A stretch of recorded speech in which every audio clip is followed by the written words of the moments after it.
So now it's time to take a look at the database services. And Oracle is generally known for databases, so they do have a few options. It can be a little bit confusing because some services, especially in the console, some services are not distinctly isolate from each other. But we'll work our way through it and it'll make sense in the end. So the first one is VM DB systems. So VM standing for virtual machine, DB standing for database. And so it's a virtual machine running a managed Oracle database instance.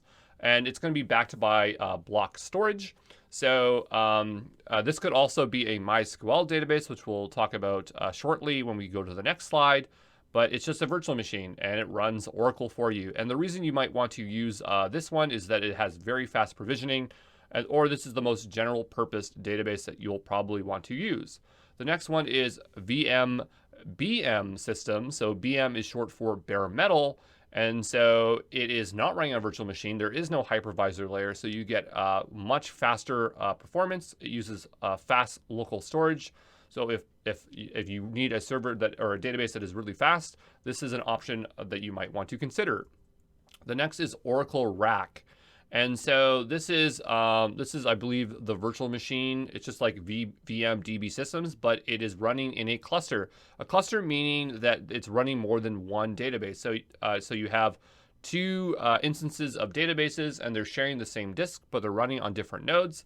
And so if a node fails, the connection is going to fail over to another node. So this is a great way to get higher durability, which we talked about in, fault tolerance. This is better to have a better fault tolerance, which we talked about with our cloud technology concepts. Then you have Exadata DB systems. The first time I've ever heard of Exadata, but Exadata is a pre-configured combination of hardware and software that provides an infrastructure for running Oracle databases. So Oracle created their own special combination. I imagine that the advantage here is that you have extremely good performance for very specific use cases. I don't know what those use cases are. I don't think it's going to matter on the exam if you know, but you just need to know that Exadata DB systems is just specialized infrastructure that gives you great performance. And last on our list is autonomous. So autonomous can be autonomous shared or dedicated, the difference between one being multi-tenant or single tenant. And this is for this database does basically everything. It will automatically patch, upgrade, it will do self-healing for bad data. It's highly available by default, it's secure by default. And so it's a fully managed database. It's going to cost you a lot more money than anything else on this list, but it's going to do all the work for you. So you never have to worry about this database. So there you go. So I just want to go over some of the database options because I do find it a bit confusing to know when you're creating what type of database in Oracle because they have so many options. So if you were to create a DB systems or DBVM systems database option. So that's kind of redundant how I wrote it there. But you could choose an Oracle DB system. So that's the default. And when you do, you'd have to choose an availability domain, a virtual machine, and a shape type. A shape type is just basically the VM, like how much power do you want the machine to have, like computing, etc. But you can also create a MySQL database. But what's strange is that when you make the Oracle one, you don't choose a fault domain, but when you make one for MySQL, you can choose a fault domain. Is this going to be on the exam? No, but I just wanted to point it out that, I was a bit confused, and this is what I observed as being the difference.